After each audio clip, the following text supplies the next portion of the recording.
Hello, Cops to Podcast. What up? That was awkward. Sorry. Yeah. We're keeping it too. We're keeping it. I ain't been up. Jaffer was asking me what I've been up to. It was nothing. I've been up to nothing. My eyes have been red for 4 days and I can't get them to stop. And I'm scared of eye drops. You can't put them in? How do people, that's like one, it's the most childish form. Yeah. As soon as I have to put it in eye drops, I'm like, no. It is a hump. No. It's like learning how to ride a bike. Like at first it's scary to just start pedaling, But, in the same way. That's how I know my inner child is still alive. Because Yeah. I feel like once I master eye drops, I'm too grown. Yeah. I'm too Because you can't handle mundane tasks. Yeah. You know, Quincy. Oh, Quincy's giving practical advice. He is. Put it in the corner of your eye. I appreciate his practical Idiot. advice. Quincy forgot to mention that I appreciate everything he's saying, but that shit don't fucking work. I've done it. And then just open your eye and it spills in. All right, I'll try. Yeah. it. It helps alleviate the underlying childish fear of It's not childish. something- It is a innate nervous system reflex. Yes, that most people are able to overcome Wow. in their adolescence. Wow. You know what? Well, Like similar to being like afraid of the dark. Like it logically makes sense why the dark is scary. I keep my TV on. Exactly. And I suck my thumb at night. Well, that's not how I want to start the podcast. Yeah, see, that's why you Being shouldn't start with no perverted. plan. That's what you get for just starting. Just being painted now as a we're making child, fun of you. a baby. Yeah. Well, welcome to the beginning of the podcast. you Yes, fucking fool can't infant. put eye drops in, can't tie his That's shoes. not normal. Needs a nightlight. God damn, dude. It's not a nightlight. It's Get a your shit television. together. Okay, it's a television. Anyway, guys, let's talk about police brutality. Yeah. Let's talk What are about you some- watching on their Teletubbies? No. I'm watching lore videos. What the fuck is a lore video, dude? What is a Basically lore telling video? Teletubbies for adults. A lore video? You mean just like Yeah, it's someone's it's just lore. It's just lore. You mean like the Gen Z term for just like someone's background? The entire story of whatever, of something. So you call them lore videos? That's what they're called. They're called lore. They're videos. called lore video. Yeah, What's an we- example of a lore video? Okay, when you want to go instead of playing fucking Star Wars or watching the movie Star Wars, you just watch a 20-minute recap. Damn. This is an even lower form of consumption that I knew was possible. You know that thing that everyone, Star Wars, that thing people make fun of for being obsessed with? I found a lower version of that. You know, the enjoy. artistic merit and like Also, you could go from that angle too. Yeah. You know the All the beautiful beautiful- saga of Star Wars that's the celebrated. journey you go on by Yeah. watching it and the emotions. I skip all that. Can you make it That's- shorter and vertical, please? And, It's not vertical some- enough for me. Some white guy, some 35-year-old white guy. There's not a just floating like, head and then- explaining this to me. Luke, I want to get you started with this is the Lorenator. Here to bring you the entire lore Yeah. of the Bible in 33 minutes or less. You know, Ashton's a gold star Patreon subscriber to Lorenator. Listen, I can't help I didn't ask what was put on my YouTube front page. You The were never algorithm. putting eye drops in your eyes as a teenager? Dog, I just learned about vegetables like 8 months ago. Like, come on, bro. That's what I Chill. mean though. When you're a teenager and you're maybe doing I can't talk I didn't even about this. take pills. I couldn't even take pills. I was one of them ones who had to like crush it all up. I just recently, and it feels so adult too. I'm like, I'm taking a pill. I'm putting eye drops in my eyes instead of the. Let me crush it up and put it in some apple juice. Oh my god. The worst tasting apple juice. It's the worst tasting apple juice Yeah. you'll ever have, but it's healthy. It's Yeah. apple a day. Apple juice a day keeps pancreatitis away. Yeah. Yeah. If I just take my cholesterol medication inside of a glob of peanut butter, grandchildren, then I will be alive to see your game. Don't worry about old Grandpa Womack. I got everything under control. If they could just make fucking, heart medication or whatever medication, gummies. Make everything gummies. I think they are. I think they are doing that Oh, good. You'll be good. I'll be, I'm going to eat healthy, but, in gummy form. yeah, whenever, yeah. Just everything in gummy form. That'll be for us, kids at heart. Yeah. Well, is there a gummy version of what you need for your eye drops? Damn. I guess I would need liquid. Is it like in my eye? Maybe if they make your medication some sort of a slip and slide, maybe if it was, and you can just go through that. Hope some of the liquid gets in your eyes. What are those ones? What are those ones that you bite in your mouth and they squirt? Gushers. They just need to make gusher eye drops. That'd be. I just don't want to put nothing in my eye, gang. Yeah, it's a fear. But guys, enough on my eyes. You know what we need to be looking at? Police behavior. And Ash just really wants to get out of this intro. All right, we can put him out of his misery. I was honestly going through a Rolodex of jokes to try to implement here. No, we don't gotta do any of that. We can save them. Pocket them. Other examples of childlike behavior, but that's fine. We could just get straight to business, y'all. Welcome to the podcast.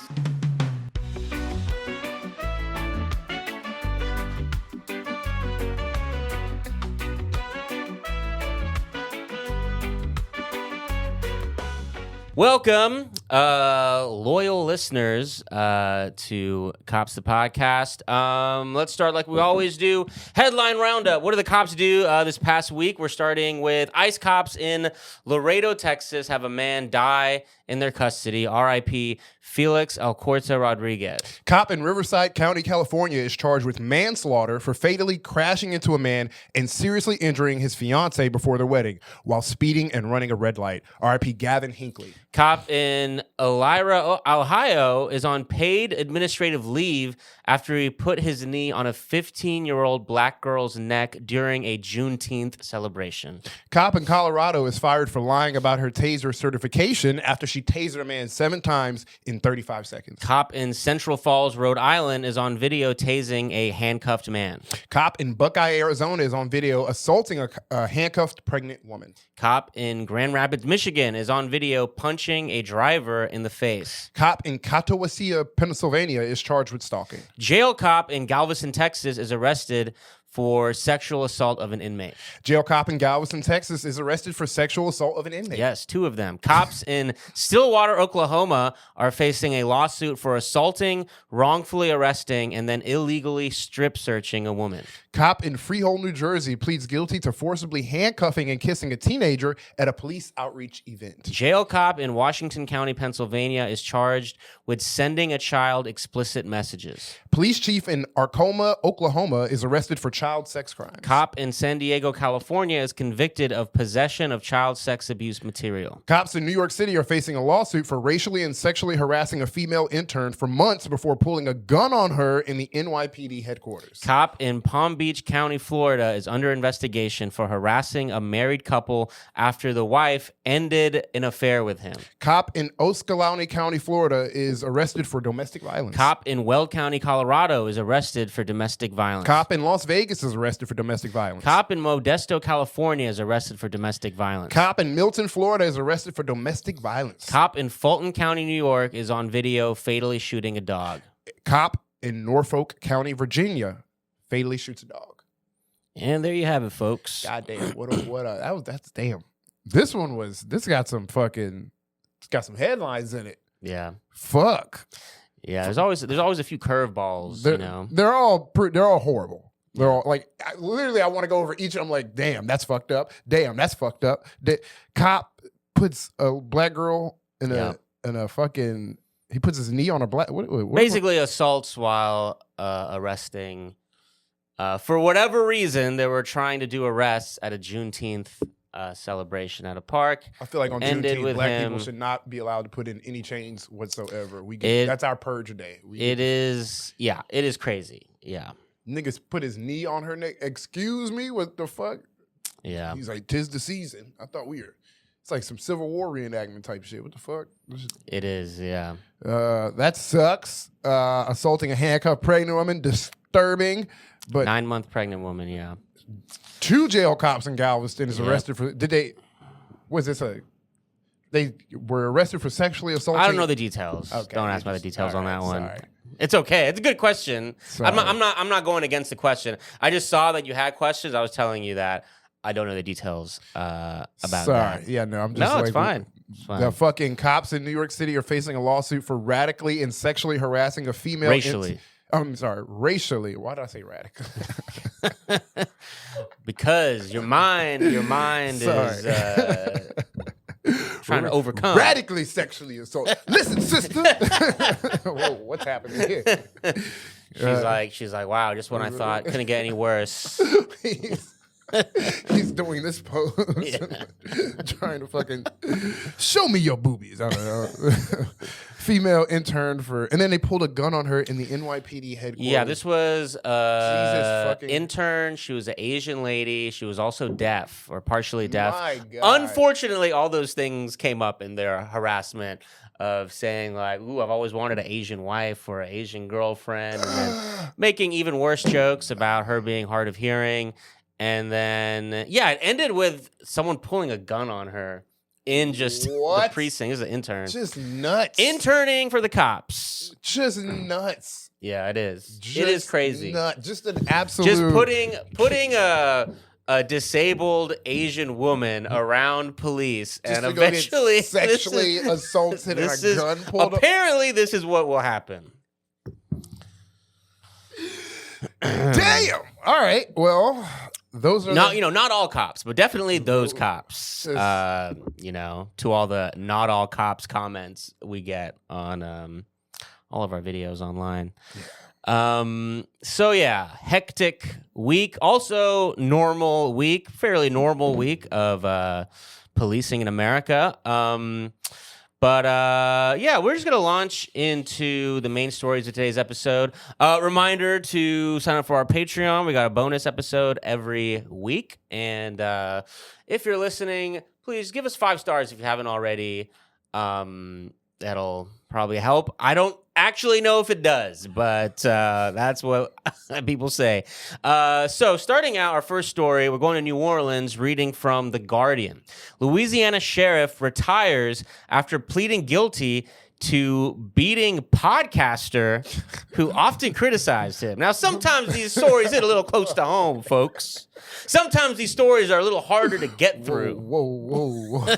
Wait a minute. And this is my. I'm clutching my pearls right now. I almost said clutching my I just want to curls. say, and this is my last day on cops. I do want to say after reading this story, we're going to change the direction of our podcast.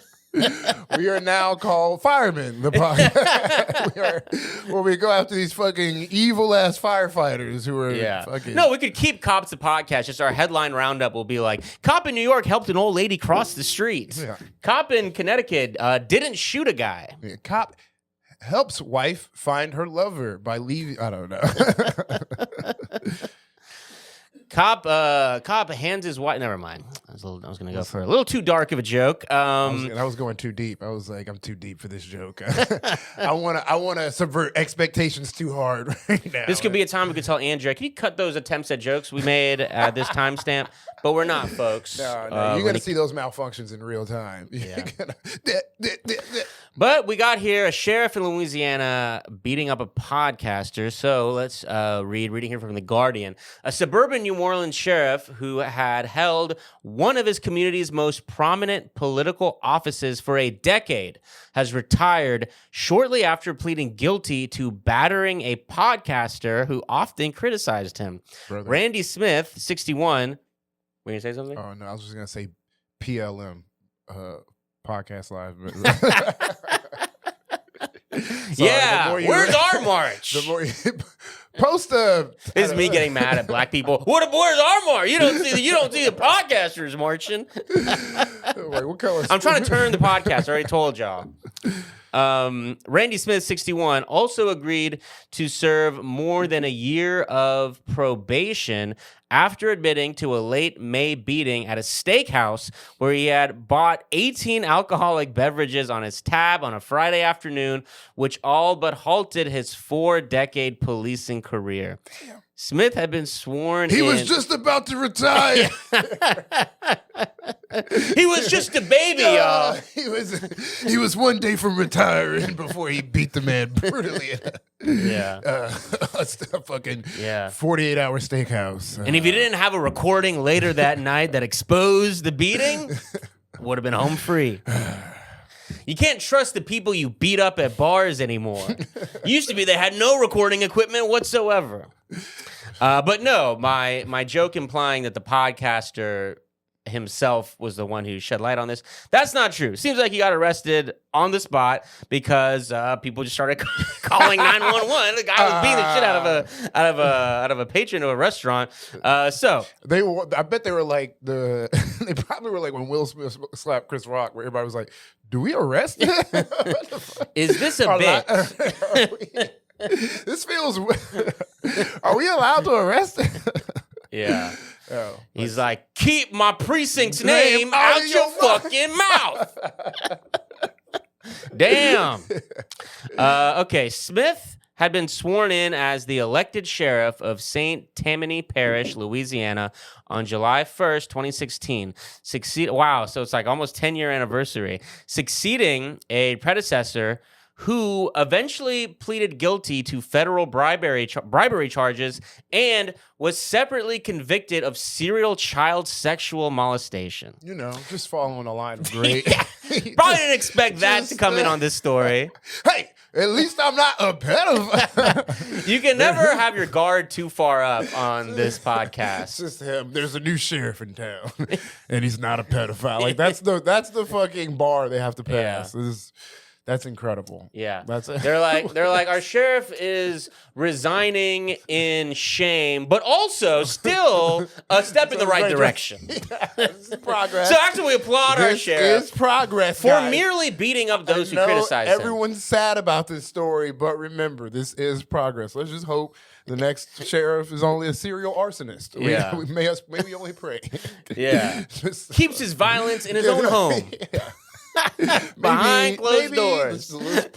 Like so many honorable police officers do. Maybe this next guy just speeds. Maybe. Yeah, just speeding. Maybe he just has a crack addiction. Hopefully that will. Yeah. In five sheriffs from now, we'll finally get like one who's like Mom Donnie. You're probably like 8 mayors away from New Louisiana. Yeah, all right, dude.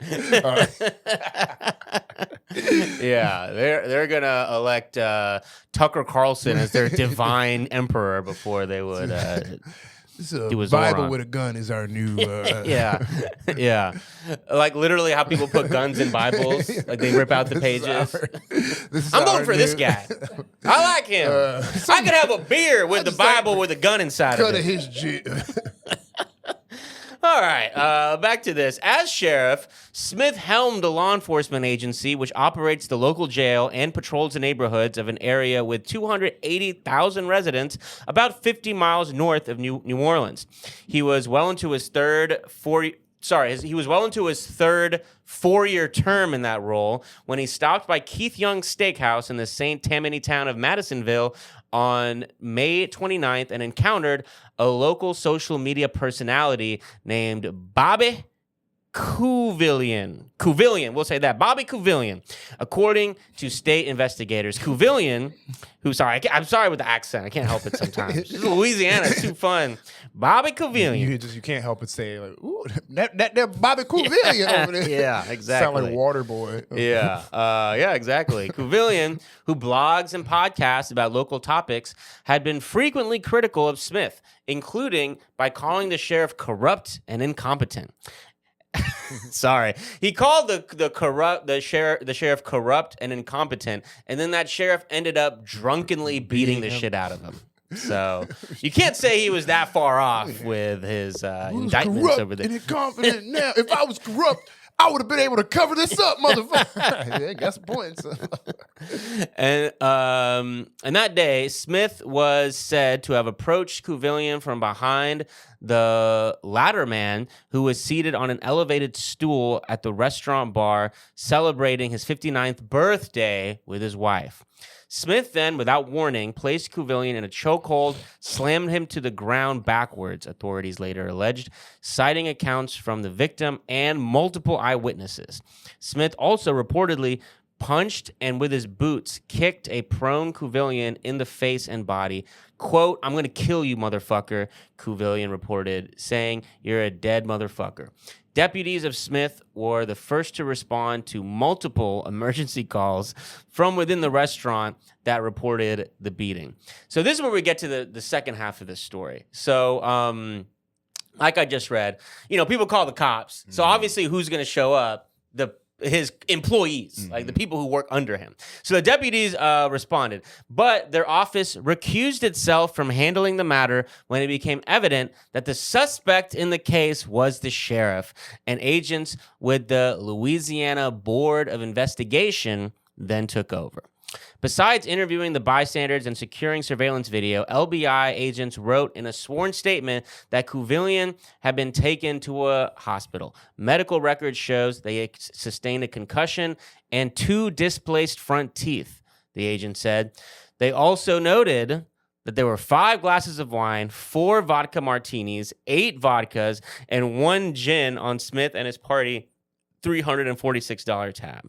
That's interesting. No beers whatsoever. Just hard-ass liquor and wine. Hell yeah, brother. I wish they would say how many people were in the party so we could divide it up. Come on, guys. Give us the numbers so we can divide it up. I imagine he drunk a lot of it. Yeah. But I'm not going to act like he drank all of it. Yeah. But also, of course he'd be dead if he drank all of it. But also, it doesn't matter. He still just beat the shit out of. He was clean. I'm assuming he's drunk. I'm gonna do him a favor and assume that he was drunk doing this. You had to be, because there's no way, shape, or form you think this was gonna work out in your favor at any. Yeah. This is literally crash out behavior. It is, you could say, incompetent and corrupt. Shout out Kuvillian over here with amazing reporting. Before a level of, this is the thing that gets me, even for a level of corruption. It's like, bro, how much power do you think you have in this city where you can beat He's the sheriff, dude. He's the fucking sheriff. And then he immediately got arrested. Yeah. He miscalculated. Yeah. He's like, okay, yeah, I did. Like the hospital witnesses, the hospital report, the eyewitnesses at the restaurant. It was his birthday. It was like. So I didn't include it in the article for length, but there was another person who's implicated. And it's like I think a bailiff. There was a bailiff there, and apparently he was the guy who pointed him out to the sheriff and convinced him to go over there. The bailiff? The bailiff. Yeah, the bailiff? Yeah. That syndrome ass nigga. Who then drove him to the hospital, I think. Maybe he felt guilty. Henchman my lord, look at fuck bailiff. Oh. Yeah. You know what? It's henchman behavior, but also I feel like henchman behavior would be more let's go get him. But to be the instigator, to be there he is right there. The guy who called you incorrupt. Corrupt and incompetent. That sounds like what a bailiff is. Just like a fucking dick rider, mama. They're the fucking ad lib to the. They sound like the hype man for the judge. Sure. I'm sorry. I've watched so many episodes of Judge Judy, and I hate all the. You watch enough court shows, and you just. Which you have. Yes, of course. Come on, I'm a fucking American. We only allow the highest degree of experts to host Cops the Podcast. Judge Mathis. That's where I get all my fucking. Of course. You a crackhead, the classics. Yeah. Nah, he was good. No, but the bailiffs, I always hated the bailiffs because they're the biggest dick riders I've ever met in my fucking life. I know they're paid. You paid there to be. He is a crackhead, Judge. Yeah, shut the fuck up, nigga. He's just like the Andy to Conan, He's just it's sure. They're a duo. But look at this fucking bailiff ass behavior. Fucking dick riding ass nigga. Yeah, there was no cameras in here. There was no performance just happening. Fucking dick riding for the love of the game. Okay. Sorry. Yeah. I just thought, for some reason, bailiffs were, because they're in a court setting, they had to be fair and Why'd you think that? I don't know. I forgot they're cops. I kind of forgot they're cops because always see them in a court setting. Yeah. I associate them with impartiality and being a balance, even though the court system is not balanced at all. Listen, man. Sorry. But what does it say about the sheriff that he allowed this guy Bailiff to convince him after whatever the martinis, I wonder whichever chunk of all these drinks was him, to just go over there and beat the shit out of this guy like the guy was egging him on to do. As if he's not gonna make another vlog about this. Like, as if he's not gonna be like, nah, guys, you'll never guess what happened. Like, you Streisand affected your own fucking.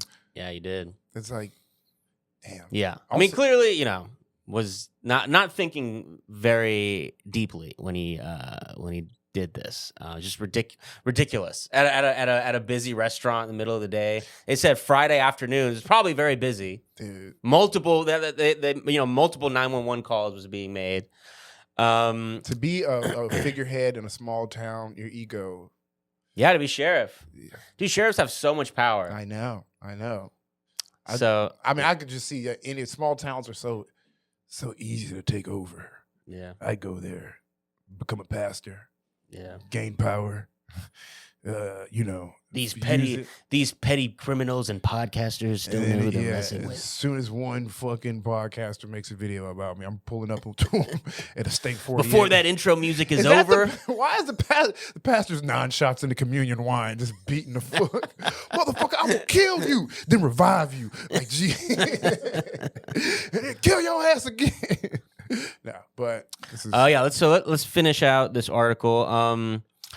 Once he posted a $10,000 bond after his arrest, Smith issued a written apology to his constituents that avoid naming Quvillian, but clearly refer to him. Quote, I have ignored hundreds of personal attacks directed at me by an individual who hides behind a computer screen, Smith's apology said. His actions were direct and intentional. Dude, cops are the kings of not apologies. Yeah. That's his apology? Yeah. They always want to apologize about the situation happening, but not what the actual situation is and what caused the situation, or in their own ego, because these cops are like the type of cops, the Punisher cops, which fucking can't stand these like Punisher brained ass cops who are like, they're just ego so big that they're like, I'm not apologizing to him, but I will apologize to the community for the incident that I caused and allowed to. Like, that's like when you're trying to like skirt accountability. It's like, I'm not gonna. I would say it's even beyond that, because he is making himself like the victim. Like, I have ignored hundreds of personal attacks directed at me by an individual. But this bitch is good. Yo, this nigga be cooking me and I hate it. I'm gonna kill this nigga when I see it. His actions were direct and intentional. It's like, yes, he is talking, speaking, giving his opinion. He's allowed to do that. You're literally an elected official. You're supposed to be defending his freedom of speech. Like, he metaphorically put me in a chokehold. Exactly. You don't understand. His words were like bullets. So I had to use my bullets. Just so happened I had real bullets. So I used those. Honestly. Half a dozen local judges ultimately recused themselves from presiding over Smith's case. Nice. So again, I mean, on one end, it could be good, obviously, if they are recusing themselves in good faith, but there might also be the factor of judge being like, I don't want to be the one who sentences this fucking murder sheriff. A sheriff is always popular. A sheriff got elected, like there's a lot on the line if you're gonna go against a sheriff. Also, he yelled out, I will fucking kill you, which if I was a person there, I'd be like, should we check to see if the sheriff's killed other people? Should we like check in on that? How like just flippantly he was about murdering a civilian? That's leave that alone. Let's see. Nonetheless, on Wednesday, Smith walked into the courtroom of St. Tammany. So, nonetheless, referring to the half a dozen local judges who recused themselves, he walked into a courtroom and agreed to plead guilty to felony second-degree battery and misdemeanor disturbing the peace by public intoxication in exchange for between 15 and 18 months of probation.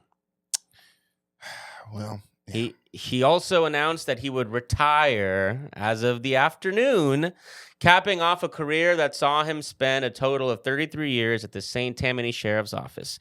St. Tammany District Attorney Colin Sims said Smith vacated his position as a term of his plea deal with prosecutors. For his part, Smith maintained he decided to retire after, quote, much thought and consideration. Yeah, I bet you were thinking and considering the fact that you might go to jail, and it was that thought and considering that led him to his decision to retire. That sucks for that dude who, I mean, like, that feels like a fifth level. I don't know. It's like that cop was like, oh, yeah? You want to constantly, criticize me for being a cop? Well, what if I'm not a cop no more? Now I can... I've outsmarted you, like, and I'm not in jail. Yeah, and I'm coming after your ass, nigga. I'm free. I'm unemployed, nigga. I got all the time in the world. All I can think about is this. Yeah, and I'm gonna be drinking all the martinis I want now. Bailiff, you're quitting too. No, sir. You're quitting too, bailiff. No, please. He quits too. No. I love that. I know this doesn't matter, but I love like their bar tab is like. You would not expect these a bunch of cops. It's like a fucking bachelorette party. 5 glasses of wine, 4 vodka martinis, 8 vodkas, and 1 gin. Wow. Okay, that's the thing you're. This bunch of chicks with dick hats that are beating that you should be scared of. They're gonna beat the shit out of you. Beat up a 59-year-old man in the middle of a steakhouse. The driver's over here, but like, look, he's also kind of gay. see his drinks. It's a funny drink order for a group of cops. Excuse me, ladies. I'll be right back. I need to go. Actually, I'm commenting on the police's homophobia. I need to go powder this man's nose. And I'm actually commenting on the cops being homophobic. And that's why it's ironic to see not a single beer or whiskey ordered. It's all wine and martinis. That's funny to me. Bunch of dudes with big-ass thick beards trying to sip their martini without spilling. I gotta wait for it to lower. Okay. Yeah. And then they take their sip and they're like, I think I'm going to fucking kill that guy over there. What do you say, gals? Should we go and murder that guy? Should we go beat that guy to death? Excuse me. Think. Put this drink down. I'll be back, ladies. All right. Yeah, Jaffer, I agree. Great drink order. You're right. Hey, man. I was making fun of homophobia. I thought it was like that's on wax. I thought it was Pride Month, and I thought we wouldn't enable and like engage in these type of shenanigans. But hey, man, Jaffer's a different type of comedian than me. Yeah, and, you're right. The audience doesn't understand. Hey, I'm with him. Pause. Okay. Hey, he's right, cops. Hey, yo, pause. Yes. Look, I'll give Ashton credit. The audience listening does not realize how funny it is that Ashton is calling me out on this. It is very funny. Brilliant, I would say. I don't know what you're talking. But again, I will add that I was merely commenting on the police's certified homophobia. Yeah, we all need our own Shane Gillis. I appreciate you. Our own what? Shane Gillis of the pod. Now do it in the Chinese accent. Oh my God. Okay. Again, referring to something we were talking about outside the recording of this podcast. I don't remember time. I don't remember when we started this thing.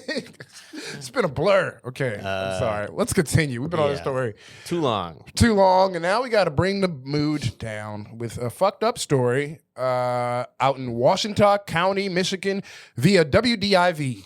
Family files wrongful death lawsuit after unarmed Navy veteran was killed by deputies in Washington County. It's been a little more than 6 months since the worst day of Larry and Jelly Jinuwine's life. Their son, 34-year-old John Jinuwine, was the man inside this van on January 6th when it was peppered with 27 bullets following a police chase in Ypsilanti. The family filed a federal wrongful death lawsuit against the Washington County Sheriff's Department this morning. John, who was unarmed, was shot 7 times following a 32-minute police chase in the early morning hours of January 6th in Ypsilanti.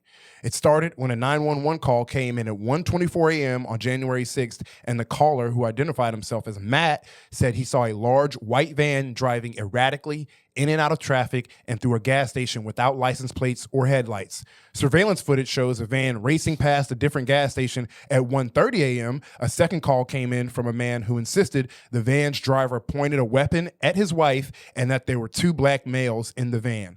Over the next 32 minutes, sheriff's deputies chased the van through Ypsilanti on 4 different occasions. The van stopped and aggressively backed up toward the deputies before pulling off without hitting them. The chase ended in violence at 2:06 a.m. near Prospect and Towner. One of the deputies hit a pit maneuver on the van, causing it to overturn on its side. The deputies then poured out of their vehicles, with one of them almost immediately yelling the driver has a gun, despite no gun being visible in the video. The 4 deputies fired 27 shots into the van from all sides.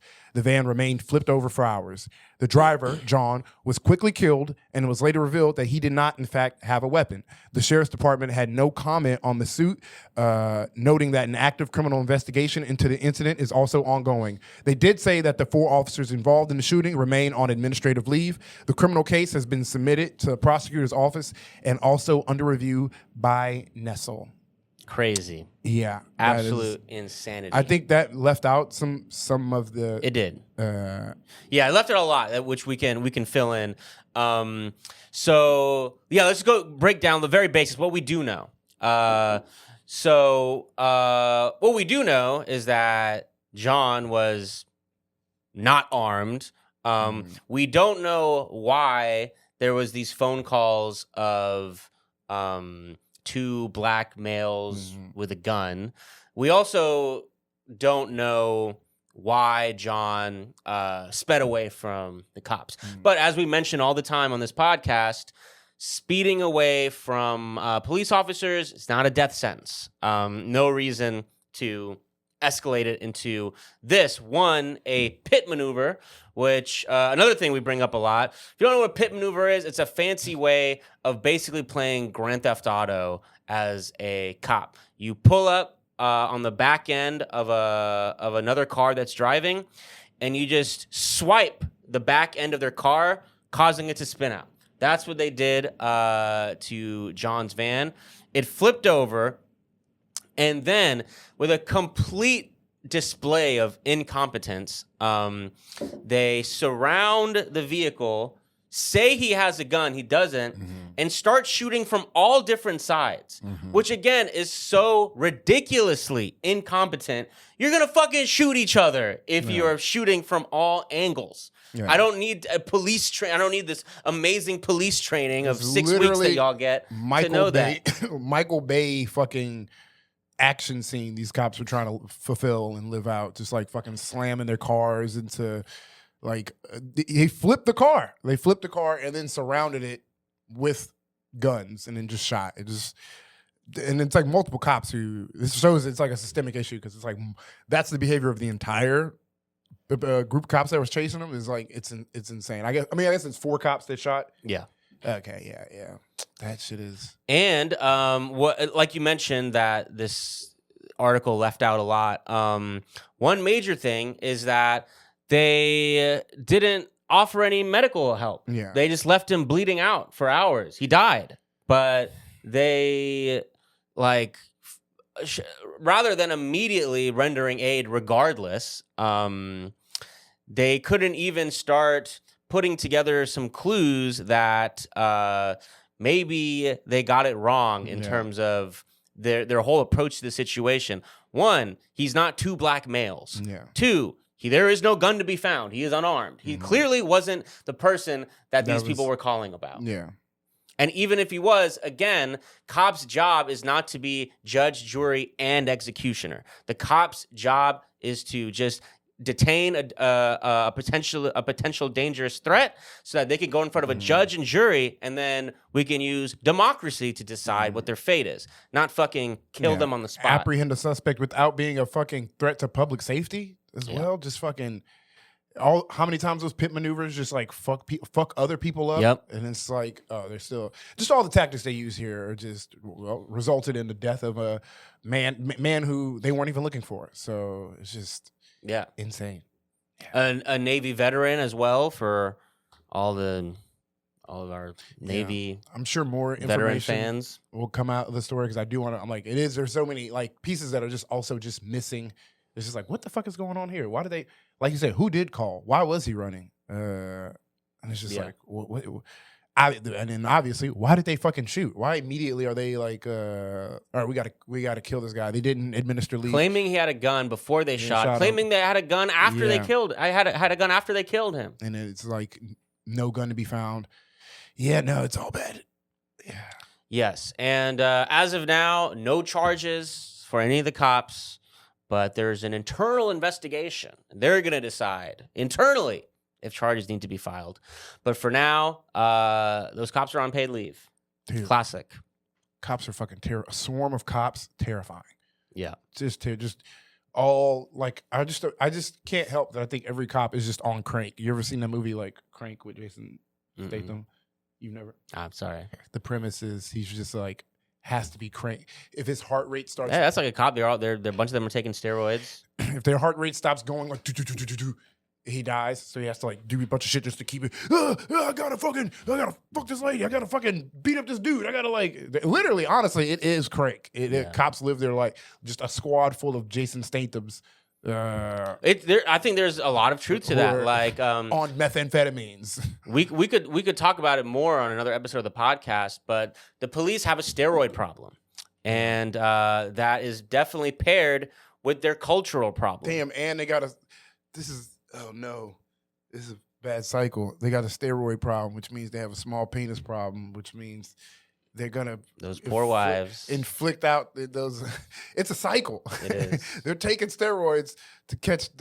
I don't know. They're taking steroids, getting their penis small. Now they treat us when we're like, damn, this guy acts like he has a small dick, and he does. Yeah. And we're gonna we are gonna feel the wrath of their tiny penis, their ditty penis. I don't know if you've seen. And they're only getting smaller, folks.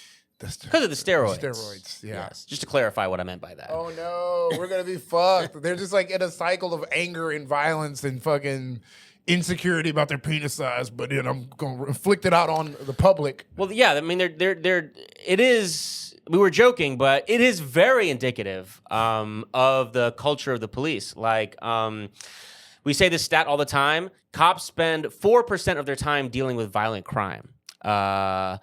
It's a problem that, we've gone into it enough, but they spend 4% of their time dealing with violent crime, and yet their training acts like it's all they're going to do. That it's just a fucking war zone out there, and the public is meant to be feared. And that 4% really is reflected in them taking this much steroids all the time. And again, we're talking about it on this story. Like, we're doing a little bit of a tangent here. Like, I don't know if any of these cops were taking steroids, but just to go off of your reference to, what's that movie called? Crank, yeah. I mean, cops do have a steroid problem, and that steroid problem is indicative of the deeper cultural problem of the way that police look at their own job.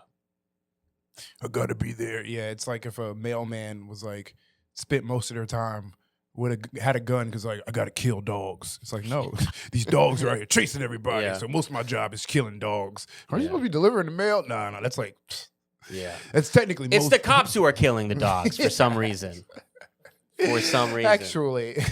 Well, the reason is that the reason they'll kill dogs. A lot of people don't think about this. The reason why they kill dogs is because the dog will bark at them. Damn!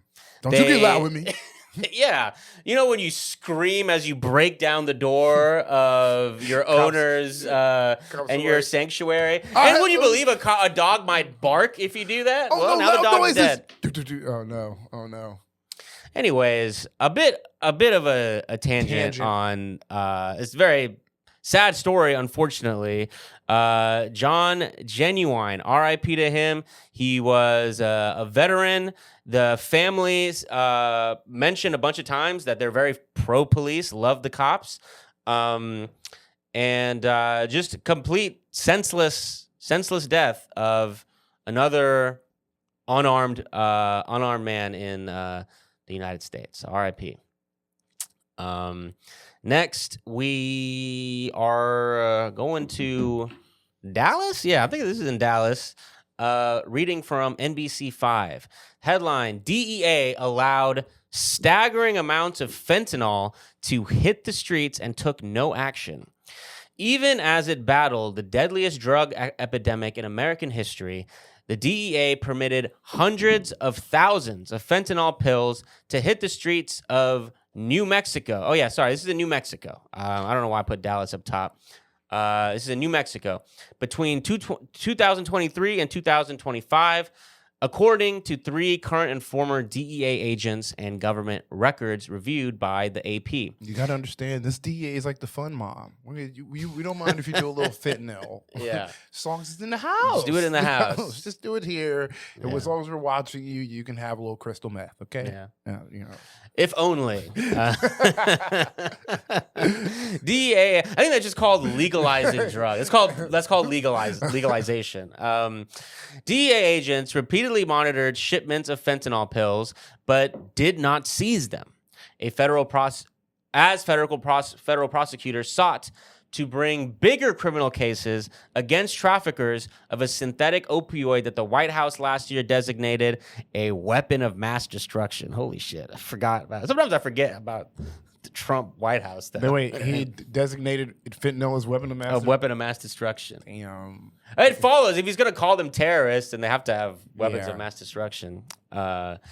Agents and experts, however, said the tactic amounted to a gamble with public safety that potentially imperiled communities in and around Albuquerque and may have violated U.S.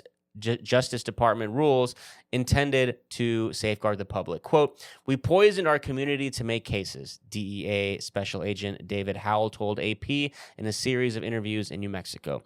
"Through our own willful blindness, we get to say we don't really know what happened to the drugs, but 100% we got people killed." So what this story is describing, so the DEA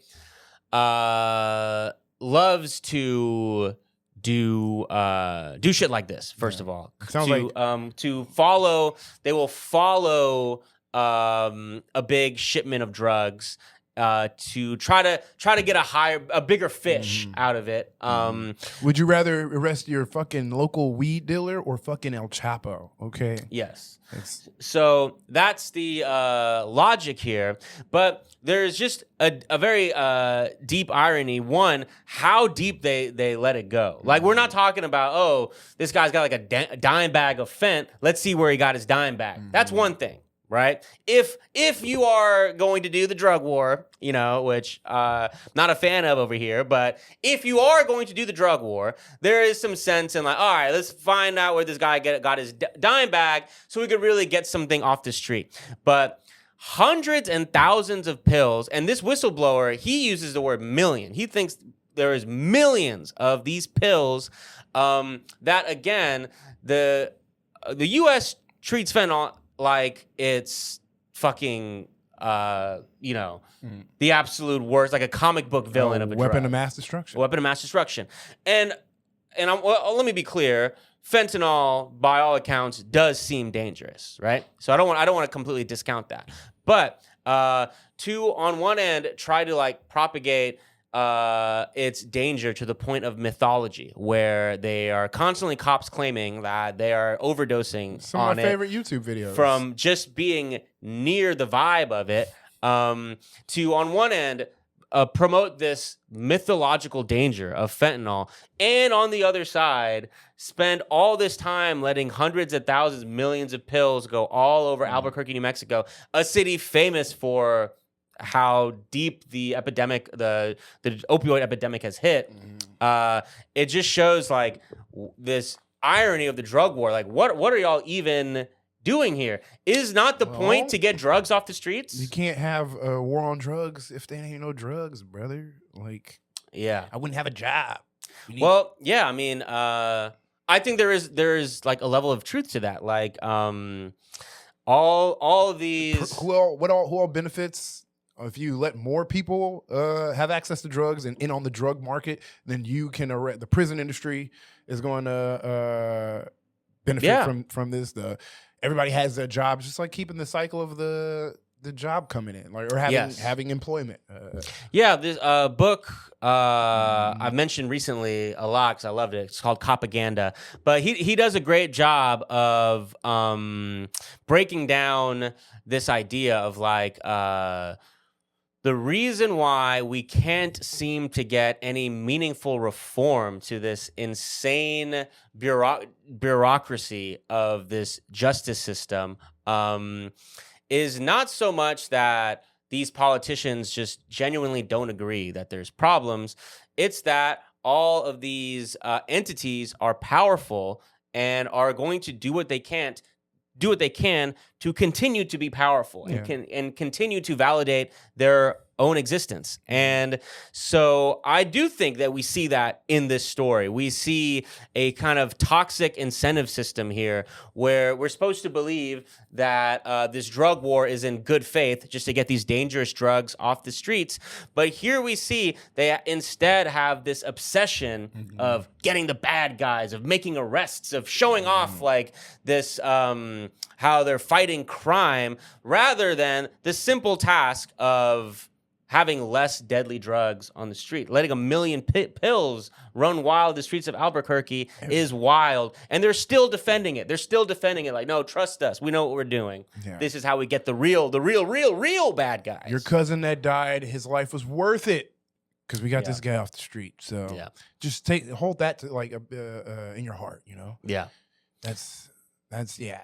I mean, everybody makes money. You know, the drug dealers, the DEA, the prison systems are like, it's just a money-making machine. It's just like when they get to, I mean, the ethics of it is just fucking terrible. Like they, I mean, a very simple way to put it, like, if we legalized and regulated drugs, like we do many things and many vices in the U.S., the DEA would hate that. They would lose their jobs. Mm-hmm. I mean, you would think that maybe if this was like a more pure type of a thing, you know, they would be like, oh, like at least it'll be regulated, at least it'll be controlled now. But look, we know. I mean, I'm pretty much speculating here, but it's speculation based off of what we know about police's self-described politics and what we know about all these agencies doing whatever they can, spending money, lobbying to keep their budgets expanding. That's what they seem to care about more than getting drugs off the streets, as we see in this story right here. Yeah. But let me get back to the story. The DEA has long contended it would not be plausible to seize every shipment of every drug, but the strategy of allowing staggering amounts of counterfeit painkillers to hit the streets shocked several veteran agents who spoke with AP. Albuquerque, which has a neighborhood so besieged by drugs it's known as war zone, and other regions in New Mexico remain at the epicenter of the fentanyl epidemic. While overdose deaths nationwide fell 14% last year, government data show New Mexico tallied a 21% spike.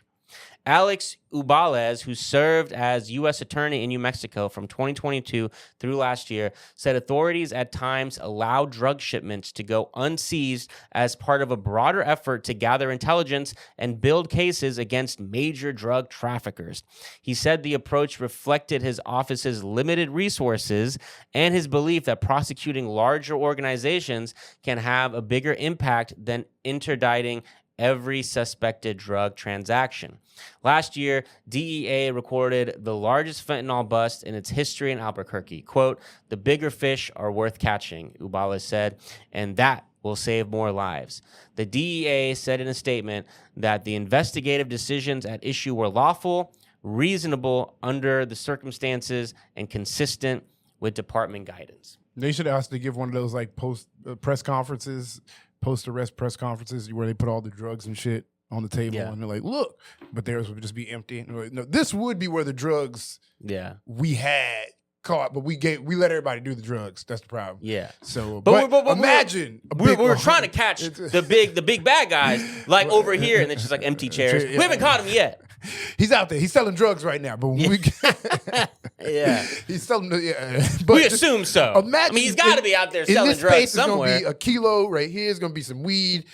Man, when we get they're doing it right now. But you know, just use your brains. Like, that is insane. That they're just fucking literal threats to public safety. These people, like, legitimately, just like actually dangerous to us all. I mean, were some of the pills fake? they're like, I think I read in the articles like some of the pills were fake or some shit like that. So it's just an insane way to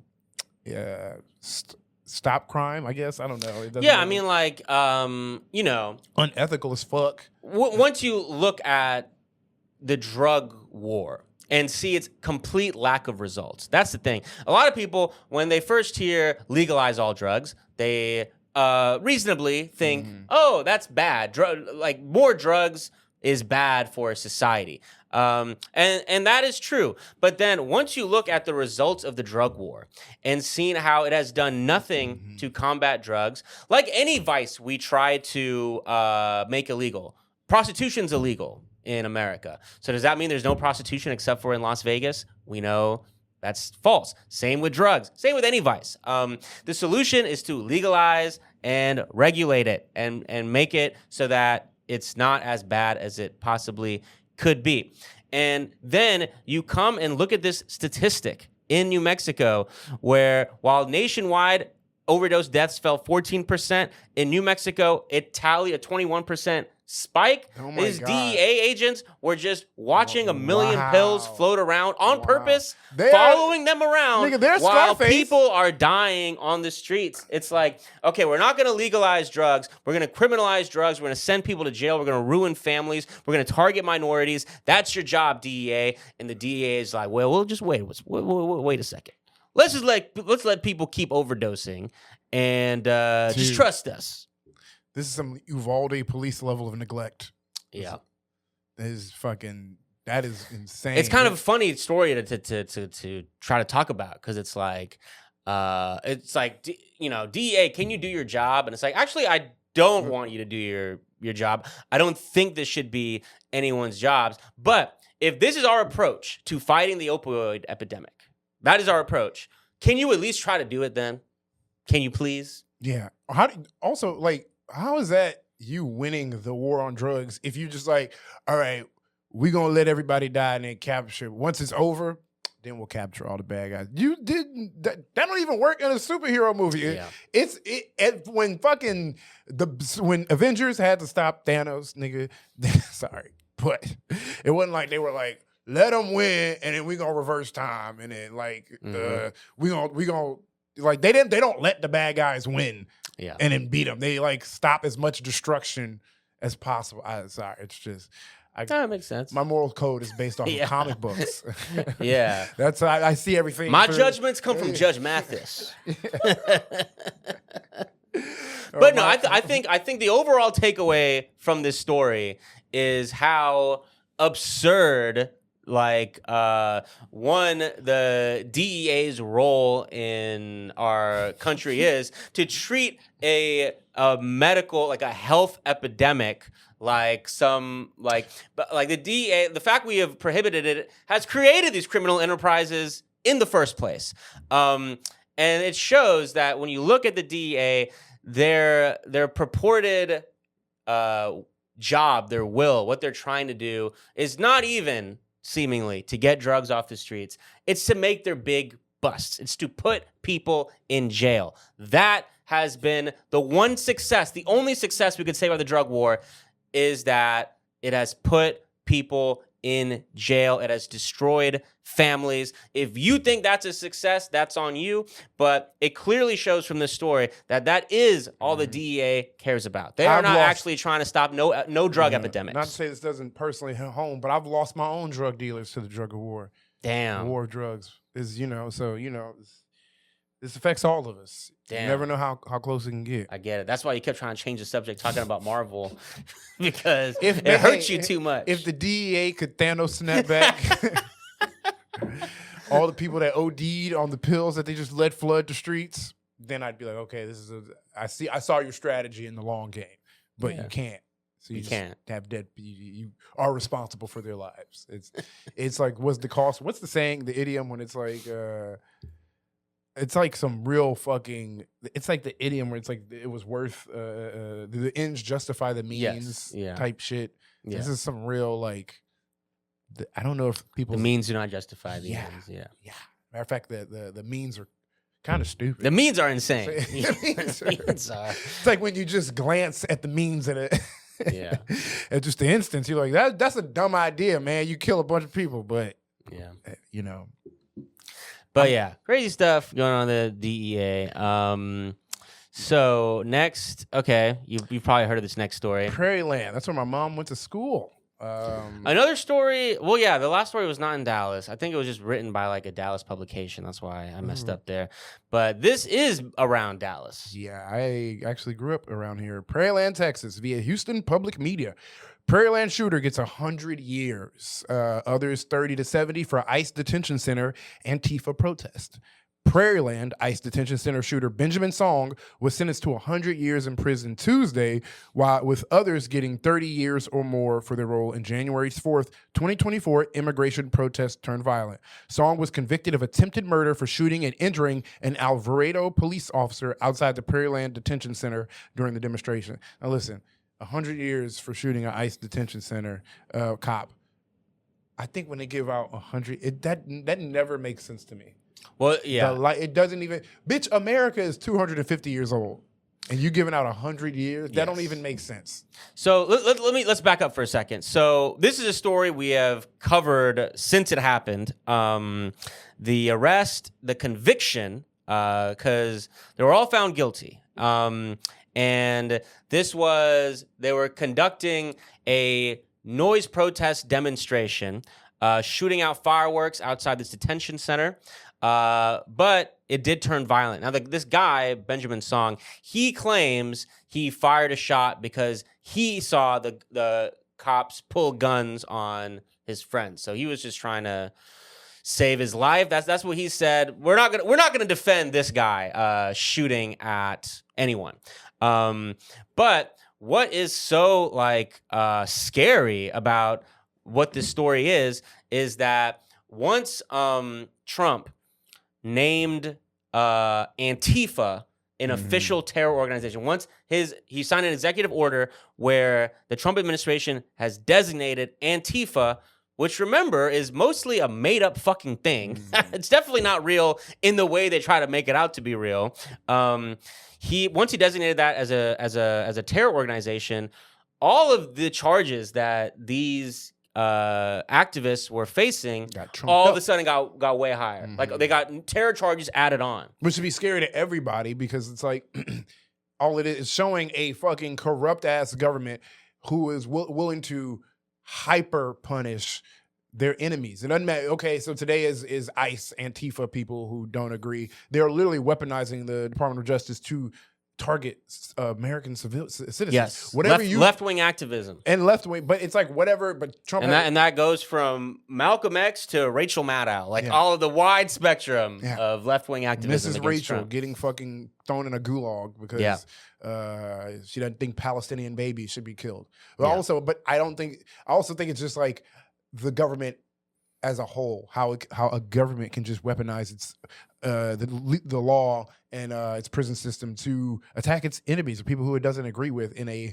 visceral way. If you don't agree with ICE today, this should scare everybody to me because it's like, okay, you don't agree with ICE, but what if tomorrow you're like, hey man, whatever happened to that Epstein shit? And then Trump's administration goes back and you're like, oh, look, we found a statute from 1848 called the Stop Fucking Talking About Epstein law.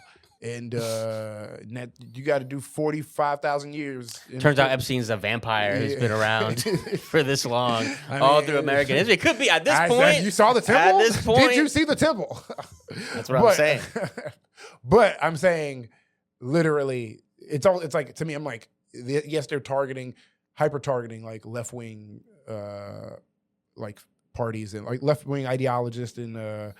But also, it's just everyone. I think everyone should just be scared, not just like if you're seeing this from team politics, you shouldn't. But what's scary is, and we haven't touched on it yet, but we need to, is not the 100-year sentence for Benjamin Song, who did shoot a gun who shot a federal agent. I'll keep reading. What is scary is the 30 to 70-year sentences of the other people for what they got, who did not have a gun, who were unarmed, who were there for a protest. No, they were. That's the part that really. I'll keep reading, but that's the part that gets me. It's like the guy who got like I don't. Yeah, let's just go through the article. U.S. District Judge Mark Pittman and Reed O'Connor also sentenced 7 others who were convicted in March of playing a role in the non-fatal shooting of Alvarado Police Lieutenant Thomas Gross outside the ICE facility as a part of an Antifa cell. Mary Ruda was sentenced to 70 years for her role that night nearly 1 year ago. Autumn Hill, Zachary Evans, Megan Morris, Savannah Batten, and Elizabeth Soto were all sentenced to 50 years. Daniel Sanchez Estrada was sentenced to 30 years. So these are 30, 50, 70-year protests for... So remove Benjamin Song from the equation, the guy who shot. None of these people were all attending a protest, a demonstration, very similar to what we were seeing happening in New Jersey with the Delancey Detention Center. The idea was that we want to show solidarity with the people who are locked in this jail, this prison, for not having their papers, and we want to show them on July 4th that we have not forgotten about you, solidarity with you. And guess what? It's July 4th. We got a bunch of fireworks. Let's light some fireworks in a celebratory show of solidarity. And instead, these judges are like, oh, you mean like terrorist explosives? Oh, you mean like bombs? They're treating the fireworks like bombs. That is the government literally weaponizing the Department of Justice, framing fireworks as fucking bombs. Like how they can legally get away with that, and just the public, there should be like absolute public outrage over all that. The government that is a straight up blatant government lie of fucking miscarrying out justice. Like, dude, how can you say a bomb, fireworks is a bomb, and like they were using it to blow up the ICE facility and break out? It doesn't even. I think this is a monumental moment. And the 30 years they gave the guy for moving magazines. Yes. So yeah, just continue reading, so we'll get to that part. Song, Hill, Evans, Batten, Morris, Rueda, Elizabeth Soto, and Ines Soto were convicted of rioting, providing material support to terrorists, conspiracy to use and carry an explosive, and use and carry of an explosive, the explosive being fireworks. Song was also convicted of 3 counts of discharging a firearm. Sanchez Estrada was convicted of corruptly concealing a document or record. Those were the magazines he moved out of. Zines. Corruptly concealing. Yeah. He and Rueda, his wife, were convicted of conspiracy to conceal documents. The defendants and their attorneys argued the protests were supposed to be a peaceful noise demonstration in support of the immigrants inside the detention center, and they never intended for things to get violent. 22 people have now been accused in state courts, federal courts, or both of playing a role in what happened the night of July 4th. So yes, this guy, Sanchez Estrada, I mean, he should be the poster child of this story, not Benjamin Song. Because Sanchez Estrada, what he did is that his wife was thrown in jail. And so she used her jail call to call him and said, hey, get those zines, those magazines. They were like, I'm imagining just like radical leftist literature, and get them out of my house. Because she probably knew, fucking Trump administration. So he's like, all right. So he takes those magazines and puts them in a different house. Damn, she should that never did it on is a the jail extent of his involvement in this. So not only did this was a mostly peaceful fireworks demonstration, Benjamin Song was the outlier. He had a gun. That was his own thing. But all these people there, they were there to protest. This guy wasn't even fucking there. He wasn't even fucking there. He just took a box and moved a box somewhere else. He is now sentenced to 30 years in federal prison for doing that shit. Yeah. And to me, this is monumental because this is Trump's first legal victory in this sense. He has been using rhetoric to plant the seeds to go after left-wing free speech since the beginning of his last administration. This is the first conviction of quote-unquote Antifa, of suppressing free speech in this legal way. The judge handed out, again, 30, 50, and 70-year sentences to people going to a demonstration that should be a type of demonstration that should be relatable to a lot of people. If you've gone to any sort of a protest, this is just 1 degree away from that. This is just, instead of going to the big protest that you saw on your Instagram feed that everyone's going to on some big day.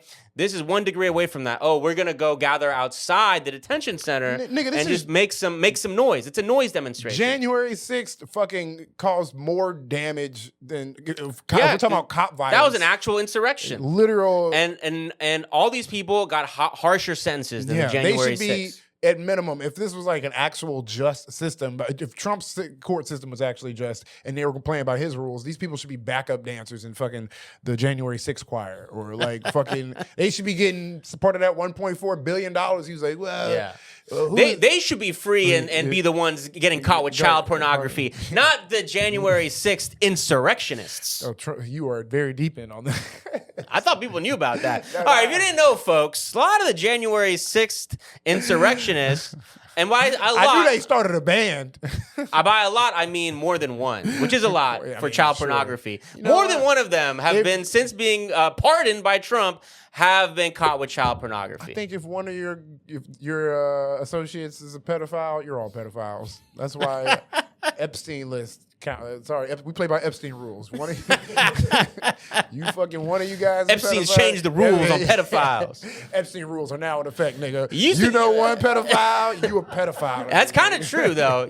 I used to naively think that if someone's a pedophile, they would not share that with their friends. They would keep that to themselves. They would be kind of shadowy about it. But instead, you see they're going on boats, on vacations, on islands. They're taking plane rides. You ever like take do small talk with a pedophile. So how are the kids? Hot.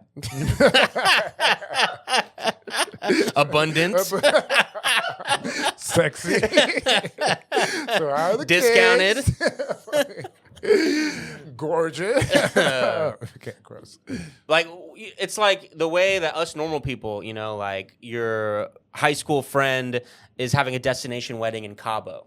And so you and your friends in your 20s get to take a little Cabo trip. That is apparently what a lot of pedophiles do also. Thank you, Jeffrey Epstein. I now found we know. a remote destination far, far away from a school. We don't even have to worry about that. Yeah. But yeah. There will not be a wedding ceremony, but there will be a ceremony with a priest. Yeah. This is Anyways, yeah, I'm done. Terrible with that. fucking story. Free them. I hope their appeals go through. I can't wait. Oh yeah, forgot to mention that. Thank you for mentioning that. Yes. They will be appealing, obviously. So there is a light of hope for them. Yeah, just in terms of like these just specific people. Like I feel you gotta feel bad for them. Unprecedented. Like it doesn't even go with the same other crimes in the same like the lengths of sentences they hand out for similar crimes. It's just like these sentences are astronomical, even compared to like the length of sentences they give to other people charged with similar crimes. So it's just like completely the definition of railroad government has their finger tipped on these people's the scales of justice. It's fireworks. Like they're trying to really convince us that the fireworks were like explosives. It's like, how many times have we seen like Roman candle fights? How many times have we seen just in New York City, like during all that craziness of that shit, 2020, there were kids out there lighting fireworks and it was annoying, but no one thought whoever's lighting those fireworks should be in federal prison for 70 years. Those are actually weapons of explosive material. Yeah. Those are actual ammunition. That's yeah. But man, free them. Yeah.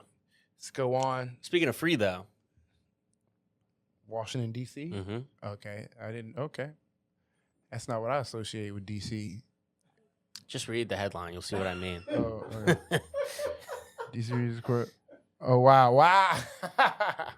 Okay. As you read it.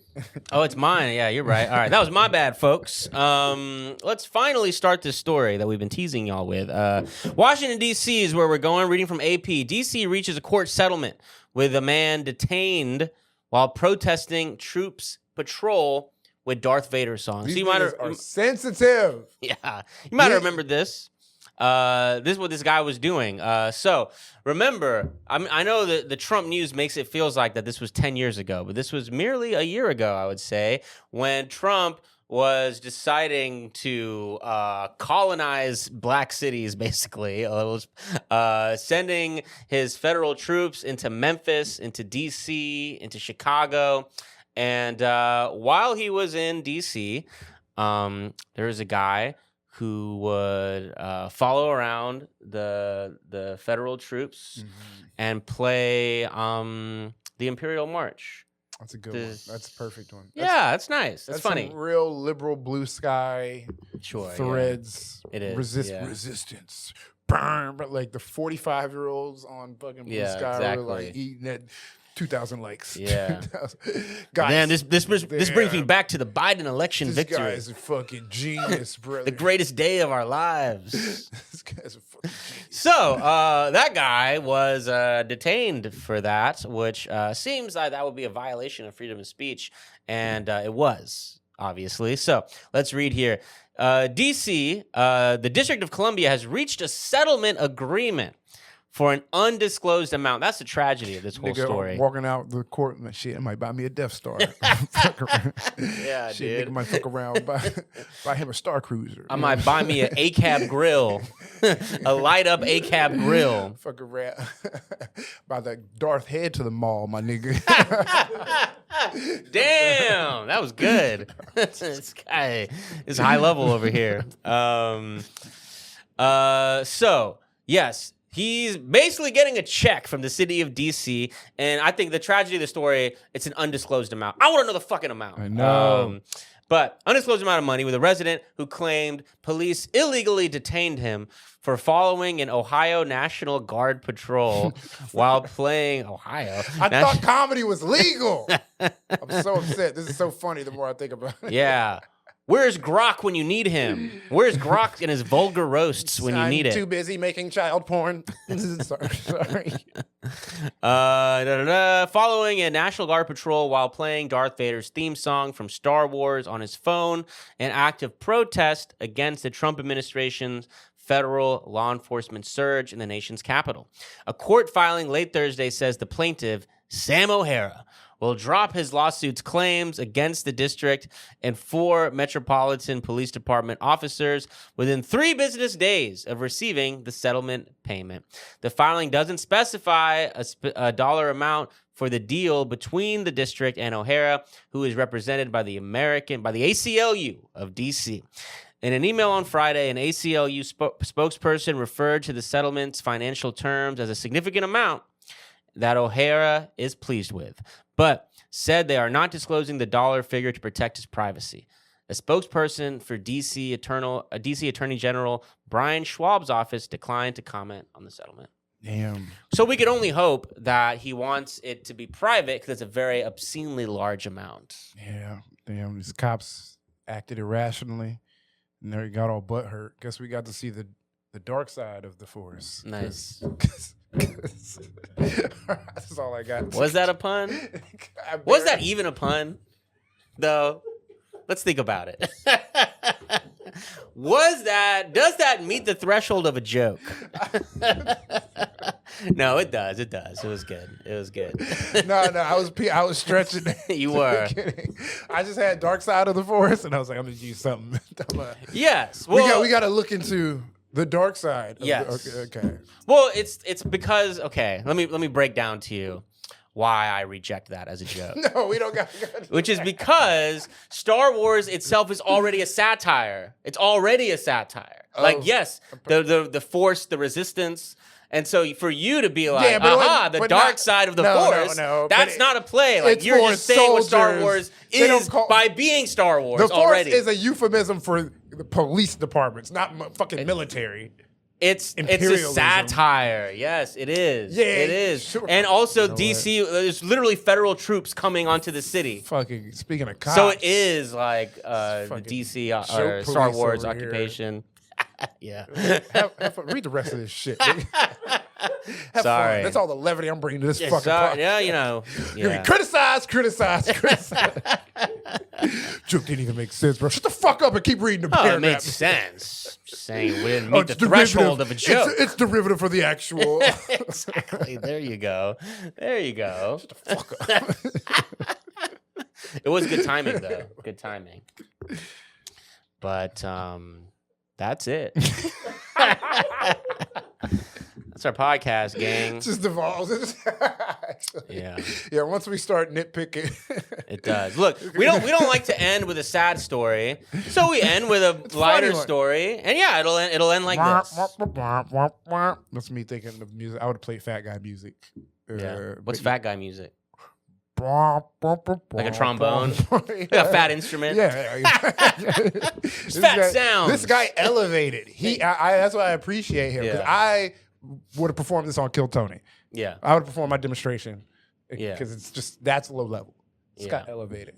Yeah, is it resistance? You would have performed it. It would have gone decently well. Someone on the panel would have said the N-word. Yeah. You would have lunged at them, and then you would have been famous. When I called you a fat nigga, I meant PHAT. It's like exactly. So good. Red man. So good. And then I'd be at Madison Square Garden. Exactly.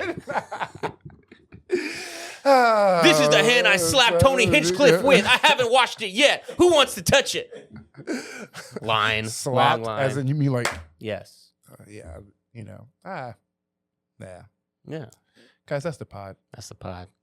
Thanks for listening. We'll see y'all at the Patreon because we know you're going to be following us. Bye.